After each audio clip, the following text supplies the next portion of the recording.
Dollar. Dirt and money, no soul. Had to go and get it, ain't no time to kick it. Got a stack of flip for my foes. Dollar. Please tell me you can hear me. Don't turn your back and don't neglect me. Just let me know if you need me. Dollar. Let me watch out for my partners. Keep my money long, get my team strong. Let me run away from my problems. Yo, what's good, original crew, man? We're back. We got today's video presented by Just Thought Lounge. Husband poisons wife, then targets detective who caught him. The murder of Angela Craig. You know, I got family members last name Craig. Crazy. But crazy title though, man. Facts. The fact that not only did he go after his wife, he also goes after the detective. That's insane in itself, bro. Facts. But hey, make sure y'all check out the links in the description box. Down below. You already know where to go. If you want to first support, all you gotta do is check out down below. Also, if you enjoyed today's video, like it in with a thumbs up. we'll highly appreciate it. But let's get it. Let's check this out. Let's see what's about. You ready? Yeah. In March 2023, 44-year-old mother of 6, Angela Craig, died of unknown causes in the hospital after battling a mysterious illness for almost 2 weeks. While answers seemed elusive when she lived, they would reveal themselves with shocking speed upon her death. A single suspicion to investigators unraveled a dark plan, elaborate stories, deceit, affairs, and further murder plots. You are under arrest. Okay, for screw murder. Really? Detective Wilson, thank you for doing the job you're doing. I really hope the truth comes out. I do too. I really do. And why did he want to kill Bobby Olson? He said that she had stacked the deck against him and planted evidence in this case. Hi there, I'm Kevin, and welcome to Just Thought Lounge. Today's case has seen quite a bit of coverage over the last 2 years, but it was not until very recently that some of its most bizarre details have come to light. When I set out to gain access to as much information about this story as possible, including police interviews, body cam, surveillance, and other evidence, I had no idea the depth of this strange story. Now that I do, I'm ready to share it with you. Let's take a look.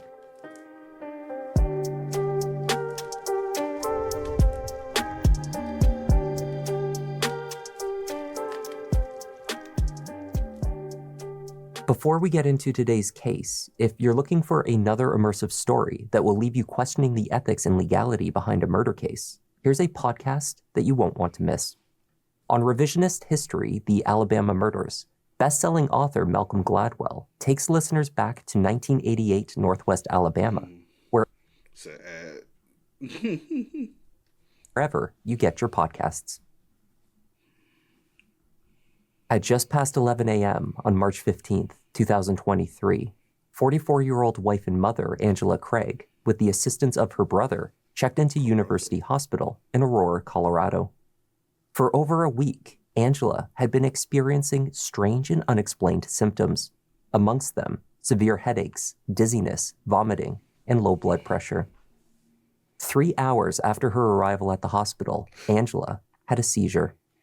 Her condition declined rapidly, forcing medical staff to move her to the intensive care unit, where she was placed on life support. Over the next 3 days, Angela's organs shut down, and she was declared brain dead. On March 18th, roughly 10 days after she first fell ill, Angela Craig was removed from life support. When she suddenly crashed and was taken into the ICU, Angela's diagnosis was still uncertain. The mother of 6 had first sought treatment over a week earlier at the Advent Health Parker Hospital.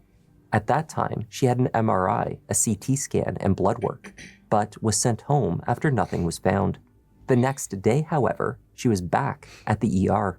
She felt strange, she said. To her husband, James, she texted, "My stomach feels fine, but my head feels funny and dizzy." She was sent home yet again without a diagnosis. On March 9th, Angela's children found her crawling across the floor at home because she was incapable of standing up. This time, she was admitted to the hospital, where she remained until the 14th.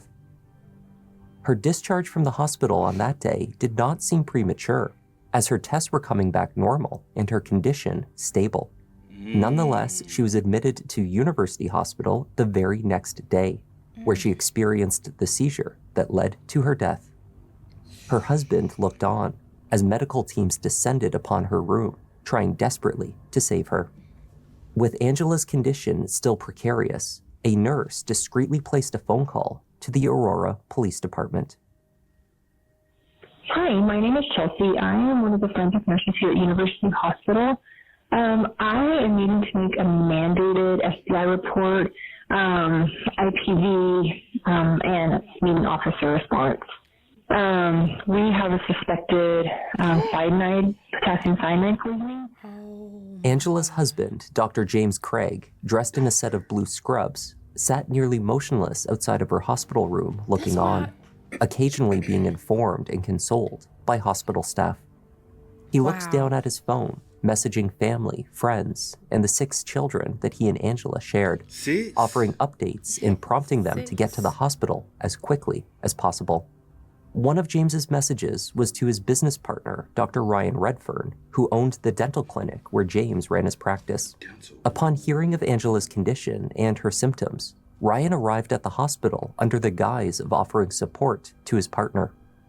While James stepped away to make a phone call, however, Ryan took a nurse aside for a discreet chat.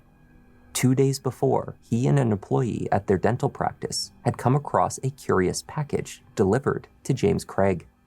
The box had been opened accidentally to reveal a container of potassium cyanide. Husband is in the waiting room. The husband's business partner, named Ryan, who is also a dentist, was here earlier. We let him go home simply because he did not want his husband to know of the story that he told us. So he wanted to go home to kind of separate himself from that. He does not know we're calling you guys either. That's going to cause a lot of issues because he's wanting, my understanding is to withdraw care on her pretty quickly. And so we're trying to, get you guys involved. And that's another thing. So technically, he pulled a plug early. And for her to say that, to them, it probably was pretty early to want to pull the plug. He didn't want to see her possibly even. As a loved one, typically you want to hold on, right? Just to see if anything could be done or if she comes to. Yeah, whatever the case may you be. don't want to But give it's up just too soon. kinda you're just like, yep, go ahead. And what you were finna say? You were finna say something about him with No, I was just gonna say when just that picture commotions. when everything was going on and he was looking all whatever. I was like, it looked like he has on scrubs. I was like, but I didn't know it was her husband. But the way he was acting, I was like, oh, that nurse. I thought it was probably a nurse or a doctor or something. I was like, oh my gosh, they're taking it really hard. That's what in the beginning. That's why I was like, thought oh my too. gosh. I was like, Then I looked at him. I said, it looked like her husband. I said it in my head. But then I was like, when she said, I was like, oh, wow, okay. Yeah, that's disturbing, bro. pretty quickly. And so we're trying to, get you guys involved and trying to figure out medical decision and all that.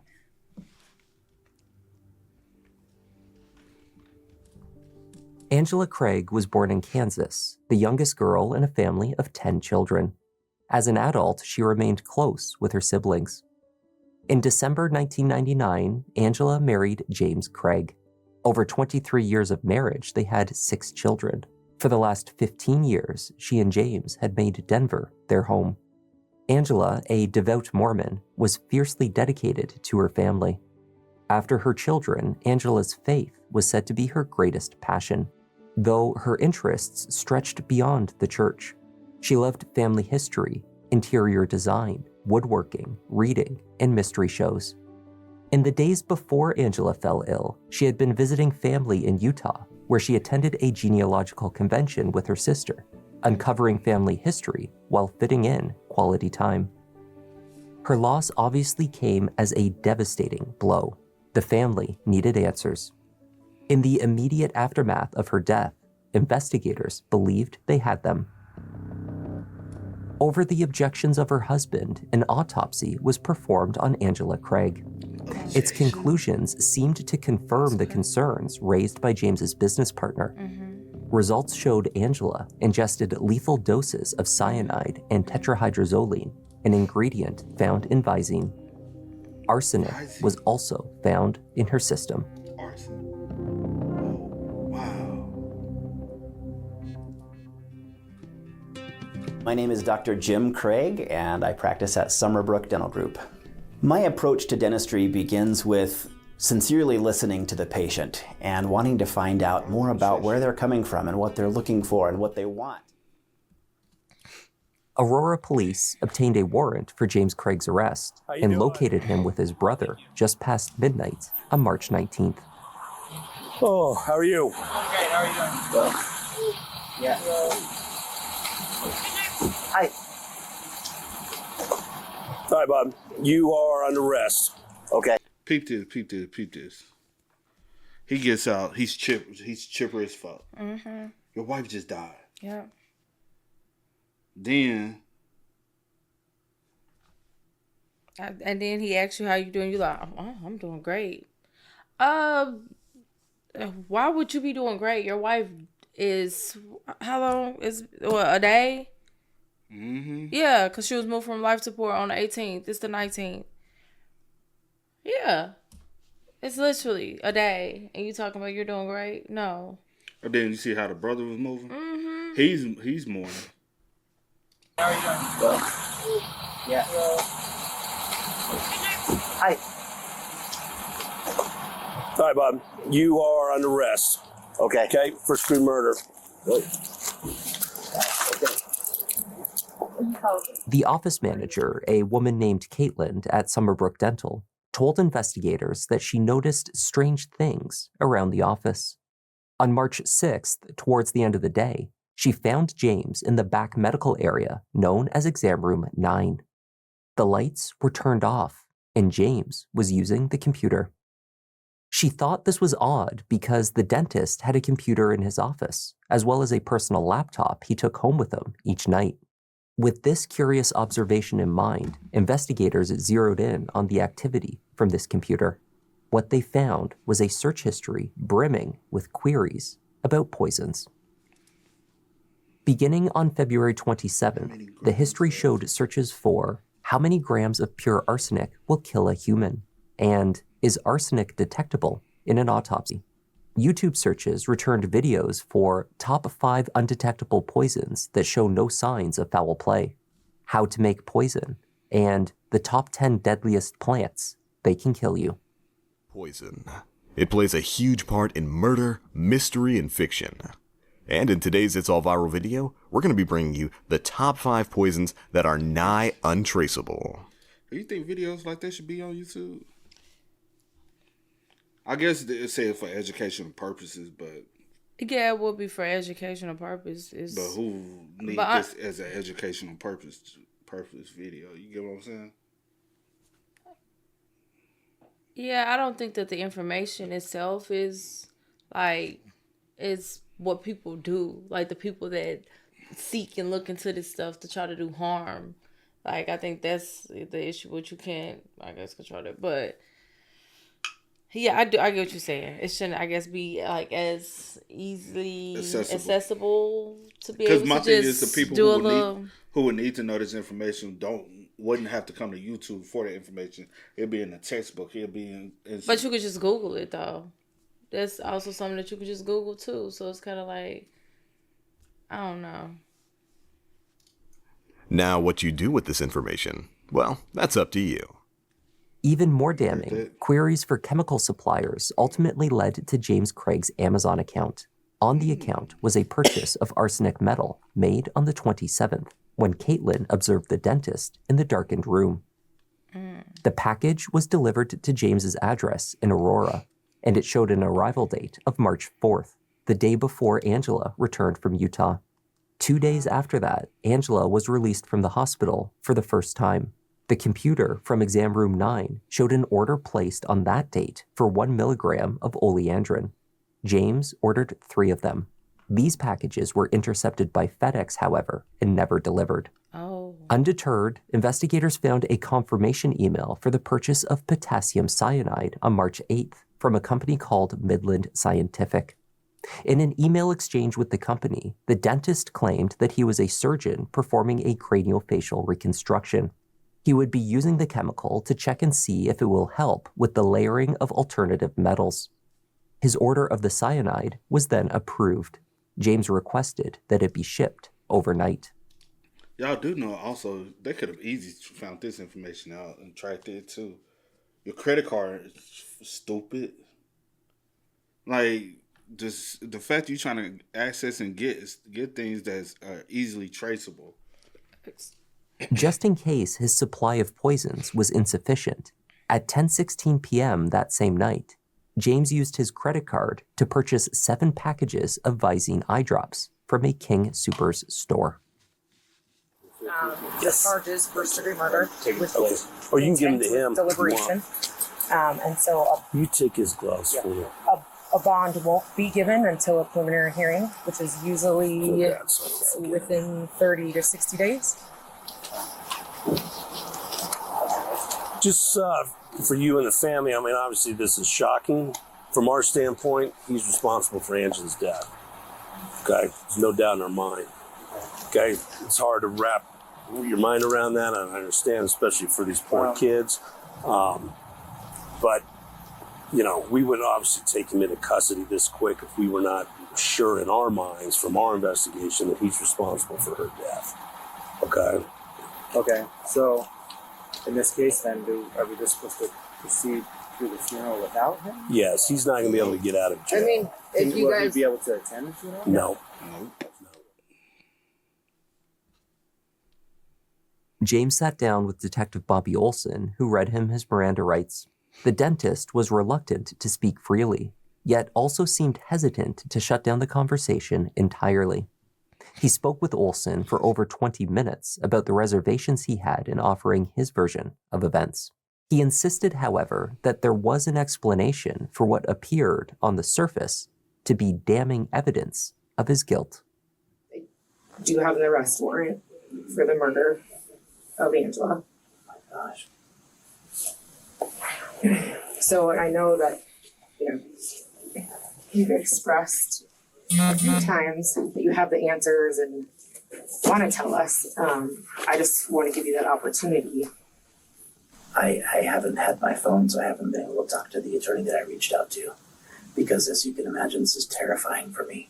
Mm-hmm. And you both seem very nice and like you're on my side, but I know how this works, and I don't want to incriminate myself or say anything stupid. Or there are answers, and this makes a lot of sense once those answers come out, but I don't know how to navigate this. I've never done this before, and I'm scared to death.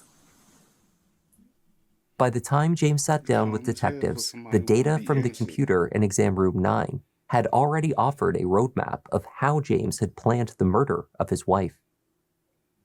But you have a warrant, so you're going to go to jail today. I can't change that. Do you have something to say, and maybe I can verify it, and that'll clear you and take away all the evidence that I have? Then I would submit all that to the district attorney's office, and they would submit it to the judge to say that. But again, nothing will change the fact that you're going to go to jail today. And there's basically a straight up written, here's everything that happened from my iPhone that I wrote the night before you took my phone. I wanted to sit down and figure out the timeline so that I could remember exactly what happened and when. I mean, that's all there. But and so I don't know. I'm so sorry. I don't know, Detective Wilson. No, you don't have to be sorry. I mean, this is a scary situation. We're not here to pretend that it is. Yeah, it's really scary. Along with the confirmation orders for poisons, investigators found other emails. These offered insight into why James Craig would wish Angela dead. A new email account, jimandwaffles@gmail, had been recently created. The inbox showed multiple communications with a woman named Karen Kane. Karen, an orthodontist from Texas, had met James at a very recent dental conference in Las Vegas. Over the course of 3 days, from February 22nd through the 25th, they bonded. The two attended dinners, conference events together, and began texting each other into the early morning hours.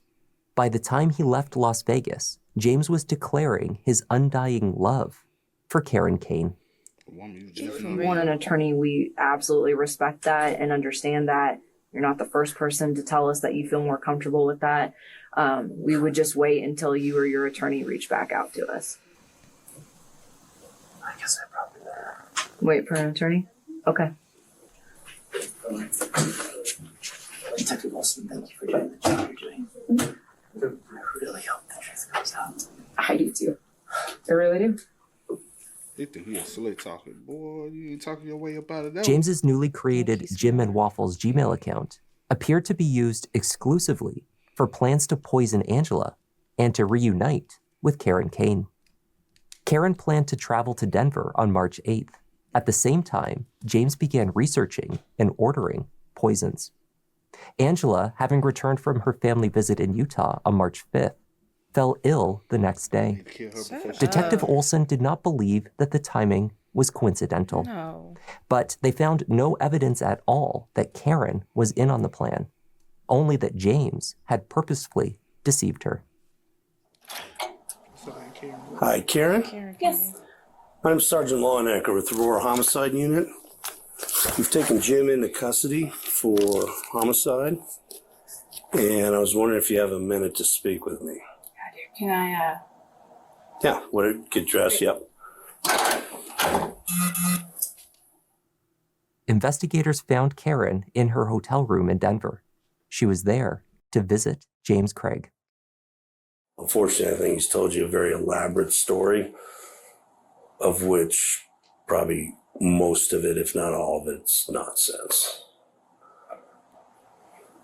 Obviously, we wouldn't take him into custody if we weren't confident about what we've seen so far and what we found.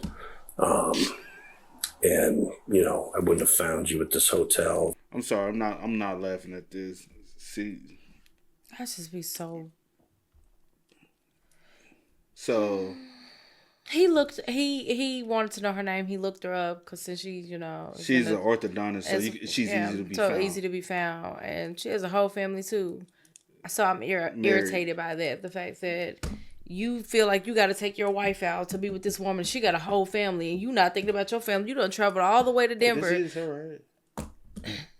From the looks, Yeah, that's her. Yeah, you done traveled all the way to Denver. Where do your husband think you at?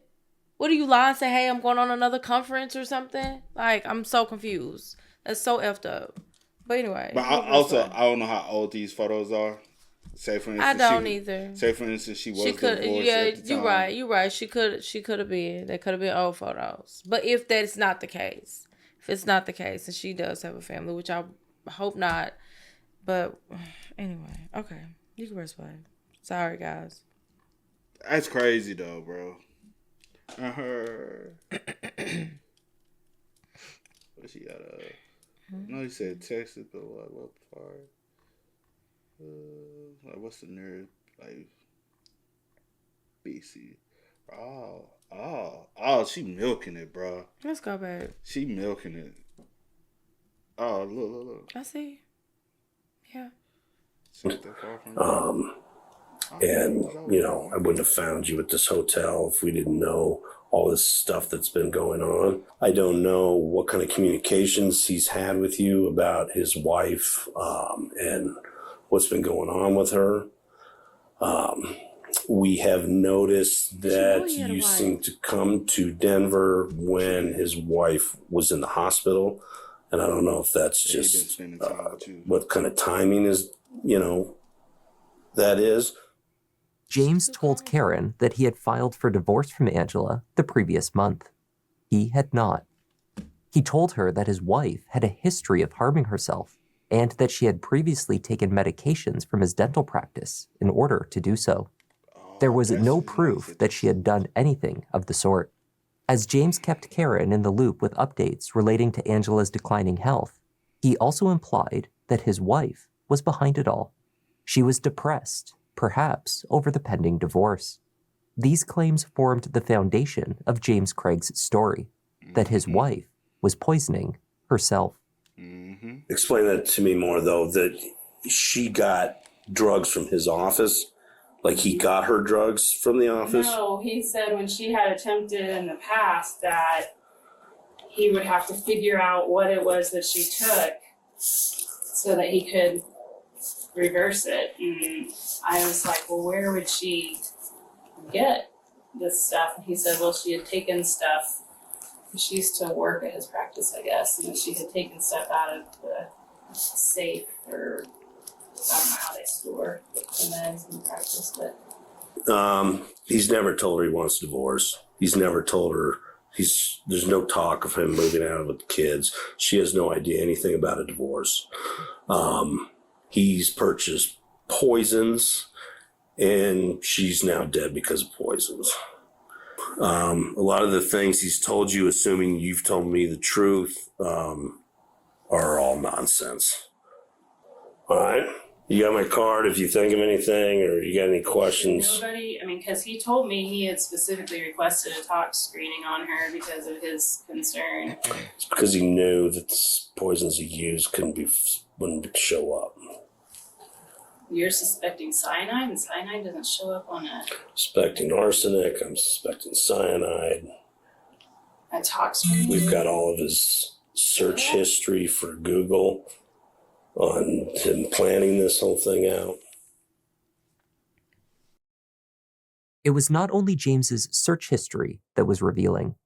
After the orthodontist had some time to digest the information investigators had delivered, Detective Olson sat down with Karen and reviewed her extensive correspondence with James. In 3 short weeks, the two exchanged over 4,000 text messages. These included passionate and poetic messages from James, such as, "I want to forever breathe in the influence of your sweet perfume." And the short version is that I love you, Sonia. What did Angela do as career-wise? You remember? I know he said that she liked, I really don't know, but I know he said something that she liked to like interior design and stuff. And do like different but I didn't write down like what she does. Now, because I'm thinking. Because I don't know if he said she was a stay-at-home mom now. That's what I'm trying to remember. I know because he was listing a couple things that him she being liked a to doctor, do. 6 kids. Seeing like what does she do? You know what I'm saying? Mm-hmm.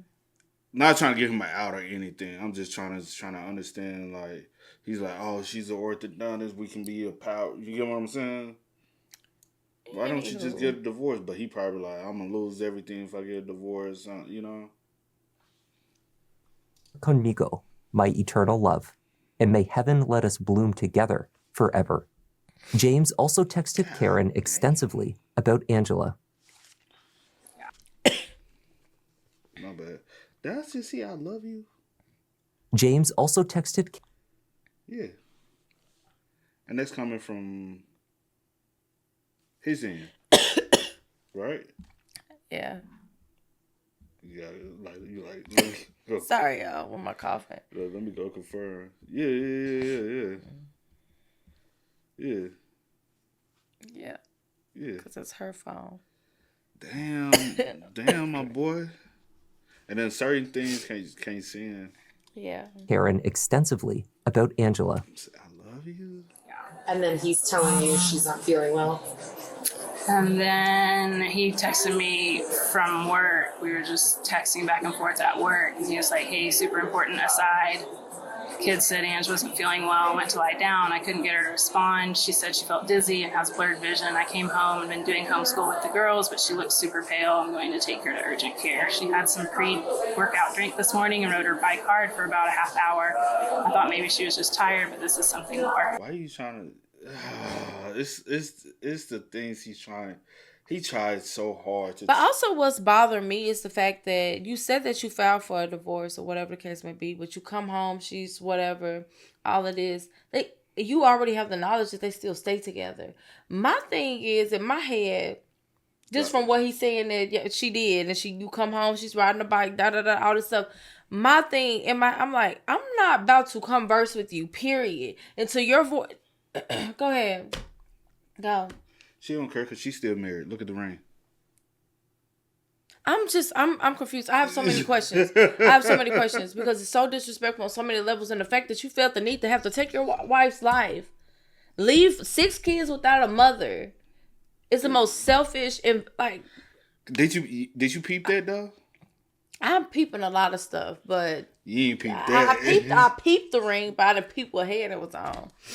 Like my brain not. But yeah, okay, let's go. Because it's the reason why she don't care, because she's cheating on her spouse as well. Right. And they both just having an affair. And they like, but he over. Okay. But why she's cheating on her husband, she's married. Why do you feel the need to take out your... Unless you just still want a ring. I don't know. Let's go. Let's go and get more Unless she's a widow. It could be something like that. Now, that might be different. But I'm not about to continue to make, like...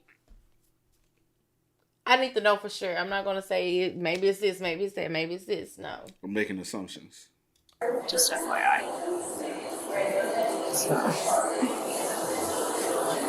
And then at one point he says, "Are you thinking what I'm thinking about this situation?"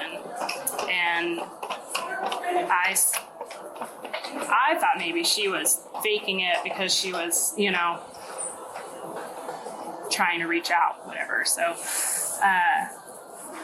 when you say, and so I replied, well, when you say that you're seeing her pale, then that really quiets the voice in my head. He said, I don't think we're thinking the same thing. I think she tried to hurt herself.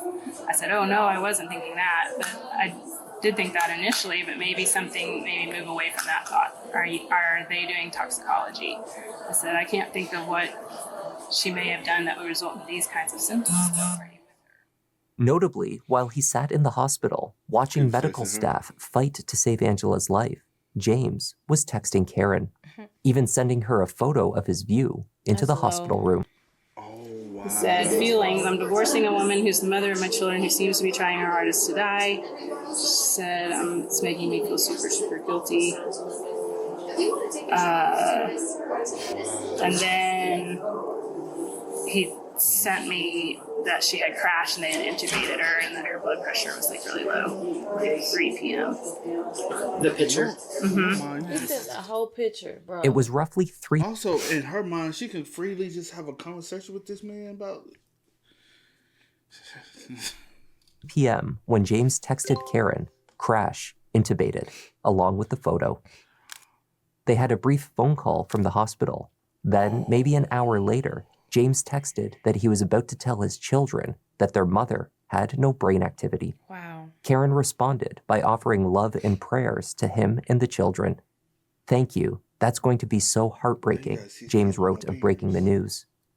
20 minutes later, however, he messaged Karen again. What you doing tonight? He asked. She was in town. By most accounts, Angela Craig did not have a lot of time to herself. But one activity that she rarely missed was her morning workout, after which she usually had a protein shake. Her daily shakes were a recurring theme mentioned by witnesses after her death. In fact, it was James's own statements that pointed investigators towards the shakes as the mode of delivery for his poisons. He told Caitlin at the dental office, for instance, that he gave Angela extra protein in her pre-workout shake one morning when she felt sluggish. Immediately after she exercised, Angela became faint and dizzy, and he needed to bring her to the hospital. Cameras inside the Craig home showed James regularly fixing shakes for Angela. The container he used with the pink lid would later test positive for tetrahydrozoline, the main ingredient in Visine. What these cameras also revealed, at least initially in the days before Angela's illness, was what appeared to be a happy marriage. James and Angela were frequently captured embracing, chatting and joking around, kissing and exchanging I love yous. On the morning of February 27th, the same day that James would create a new Google account and begin to plot to kill his wife, the two were captured in a loving and casual exchange, the type one would expect from a happy husband and wife. Hey. Oh, how are you doing? All right. Oh, you got my heart. Real quick. Baby. Moments later, Angela took a sip of her morning shake. Bye, girls. Can I have a hug before? Love you. See you later. Wow. The kitchen camera caught more than James's deceit. As Angela's condition worsened, the camera captured an argument between the couple. After Angela's discharge from treatment, she accused her husband of telling hospital staff that she was at fault for her sickness. They treated me like I was a suicide risk, like I did it to myself. And like nothing I said could be believed. While in the hospital, Angela had messaged her husband telling him that she felt drugged, though the only thing she had consumed that day was a protein shake. More accusations were made in text messages. At one point, James replied, "Given our history, I know that must be triggering. Just for the record, I didn't drug you." That message was evidently in reference to an incident from roughly 6 years earlier, in which James had admitted to drugging Angela. His aim at that time, he claimed, was to harm himself. He drugged his wife so she would not awake and stop him. There was no way to verify or disprove that assertion. Angela's own search history showed that she was desperate to sort out what was wrong with her. Day after day, she Googled her symptoms as they worsened. She may have suspected her husband was behind her illness, but she certainly did not know it for a fact. On March 15th, the day she checked into University Hospital, James promptly arrived to pay her a visit. An hour and a half later, he was captured returning to her room with a bag of food. That was at roughly 1:30 p.m. That looked like the same cup she was drinking out of at home. But I could be wrong, though. But, man, that's sick. He's a sick individual. Her room with a bag of food. That was at roughly 1:30 p.m. 20 minutes after that, he emerged from the restroom on the other side of the nurse's station. A small object is visible in his hand. Investigators believe it was a syringe, likely filled with cyanide. At 2:20, he re-entered Angela's room once again. This time, he is with his wife for less than a minute before he re-emerged to tell nurses that she was experiencing pain in her arm. Angela crashed moments later. My God.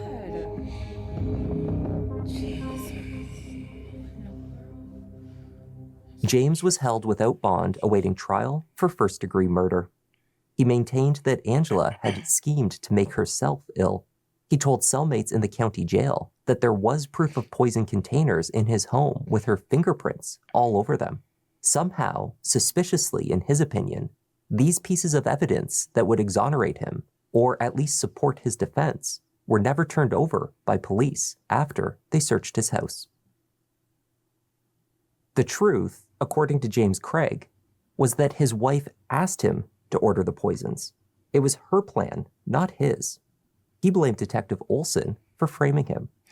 So, James believed that he had no choice but to create the evidence that was lacking and to order a hit on the detective.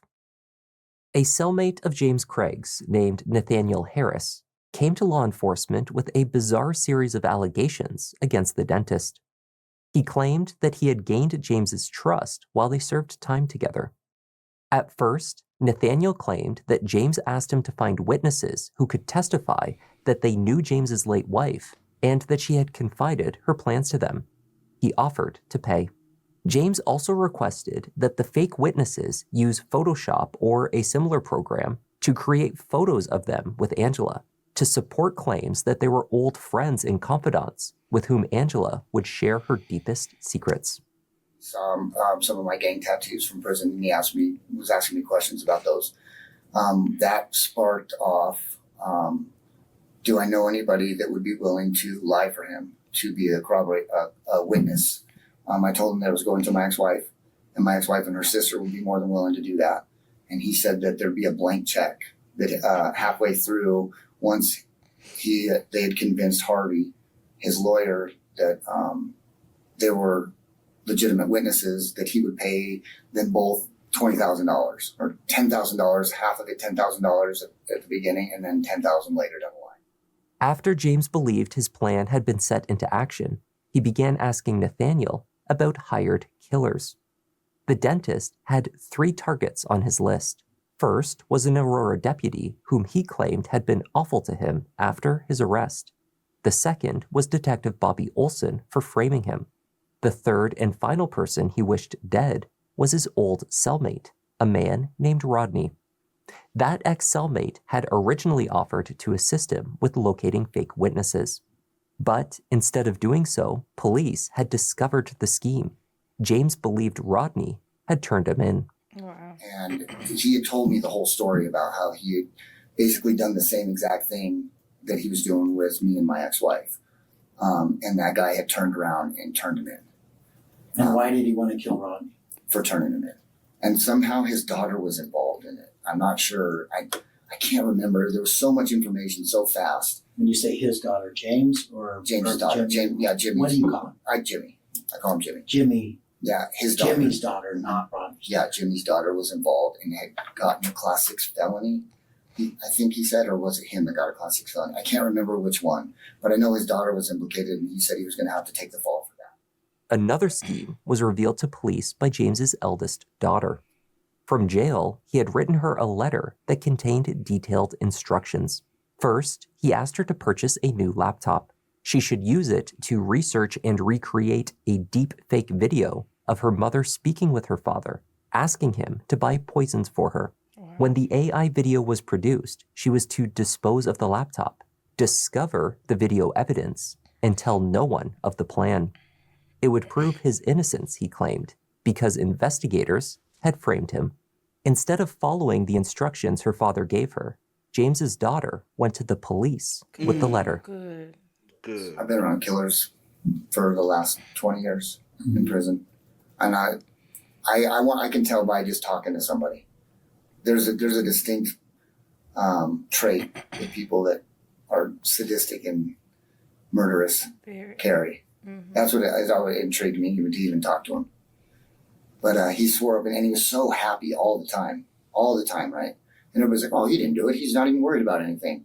And I'm like, "No, he is. That's one of those traits." So I knew from the get that he'd kill his wife. Nathaniel explained that he had no interest in being involved in the witness scheme or the murder for hire plots. He was serving time for auto theft and wanted no part in a life sentence for murder. Mm-hmm. For this reason, he took note of what James had told him, that he wanted a now retired deputy hit by a car, Detective Olson shot, and his ex-cellmate killed. He did not care how. A deputy that he said was just horrible to him the whole time he was in medical. Excuse me. And that was the guy that was next on the list. So that was the one, so it's actually at ACSO. Yes. He said that he had retired, but he had his known whereabouts and he wanted pictures, somebody to take pictures of his son getting on and off the school bus. He wanted to torture him a little bit. Then he said he wanted him hit by a car. Okay, and what other targets did he talk about? Bobby Olson. And why did he want to kill Bobby Olson? He said that she had stacked the deck against him and planted evidence in his case. Okay, and did he talk about how he wanted to do that? He told me he wanted her shot. Opening statements in James Craig's murder trial began on July 15th, 2025. The prosecution introduced jurors to the video of James making his wife shakes in a container that tested positive for one of the poisons that killed her. They showed him entering her hospital room with an object resembling a syringe, moments before her seizure. And they showed his messages with Karen Kane, his promises to love her forever, and insisting that they belong together. The state also showed other correspondence. Karen was not the only woman James had been involved with in late February and early March of 2023. Before his trip to Las Vegas, James began messaging 2 other women that he connected with through Seeking.com. Wow. The dentist's profile on that platform described him as a multimillionaire, a sugar daddy, happy to make a financial arrangement with the right woman or women. Indeed, he had done so in the past, spending thousands on affairs and landing himself in bankruptcy. Angela had discovered his cheating many times over many years. Her deep faith and desire to keep their family together was the driving force in their routine reconciliations. This time, however, the state argued it was different. Karen Kane was not a younger woman who needed the dentist to buy her a new car, pricey vacations, or other luxury items. The connection with Karen was real, and James was truly in love with her. Karen Kane was different on at least the surface, right? He didn't meet her on seeking.com. There's no financial arrangements to their relationship. And perhaps most importantly, she's not going to sleep with him if he is still actively married to Angela, actively living at home as husband and wife. Three major differences between Karen Kane and the seeking.com agents. The defense argued that James's relationship with Karen was the same as many, many others that he had throughout the years. He had affairs, but always convinced Angela to stay in the marriage. There was therefore no motive after meeting Karen to kill Angela. For James, carrying on multiple affairs was business as usual. He was guilty of being a serial cheater, but not a murderer. Prosecutors argued that even if his love affair with Karen was not enough motivation for the murder, James Craig was also the beneficiary of 4 different life insurance policies that listed Angela as the insured party, with a combined coverage of $4 million. Woo! The defense focused in on a diary of Angela's in which she recorded emotional struggles. Its last entry was from 5 years before her death. This was about a family who, looking in, Angela and Dr. Craig looked happily married. There were no problems. Angela's mental health seemed fine. Dr. Craig's mental health seemed fine. In that journal, though, you will see the struggles that Angela was having, right? Where she's talking about being isolated, where she's talking about the struggles of her relationship, that Dr. Craig's cheating and infidelity broke her. That Ryan Redford calls and is talking about the things happening at the dental office, right? That there was a package delivered and that package contained cyanide. It was over for law enforcement, right? They had tunnel vision. James Craig's defense relied on a timeline written out in notes on his phone in the early morning of March 16th, the day Angela was declared brain dead. And there's basically a straight up written, here's everything that happened from my iPhone that I wrote the night before you took my phone. I wanted to sit down and figure out the timeline so that I could remember exactly what happened and when. In it, he admitted to several extramarital affairs, but said that when Angela found out about them, she decided that death was better than divorce. From that point onward, he claimed that Angela started to research poisons that could kill her in a quick and painless manner. There was never any evidence of these searches uncovered by law enforcement, only of her increasingly desperate searches to self-diagnose her illness. After several hours of deliberations over 2 days, the jury returned with its verdict. As to verdict form, count 1, murder in the first degree. We, the jury, unanimously and beyond a reasonable doubt, find the defendant, James Craig, guilty of murder in the first degree. Thank you. Amongst those that spoke at the sentencing was James and Angela's eldest daughter. I was supposed to be able to trust my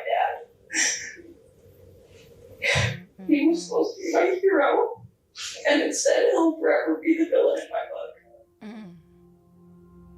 James Craig was sentenced to life in prison without the possibility of parole. Arapahoe County District Judge Shea Whitaker imposed the mandatory life sentence for the murder charge, adding a consecutive 33 years for the additional counts.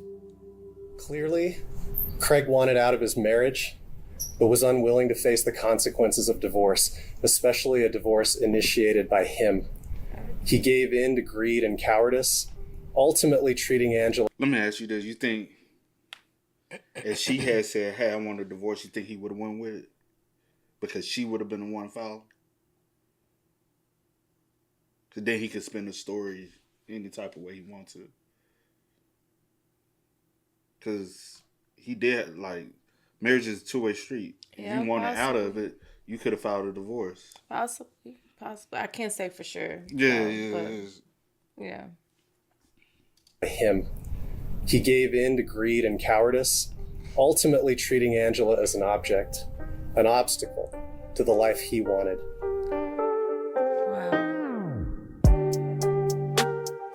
And that was the tragic case of Angela Craig. Thank you. What you said? She For suffered. months. Or weeks. Whatever. Rest in peace to Angela. And my condolences to her kids. Like, my goodness. Did you for once, like, ever think about them? Probably not, because everything was just about me.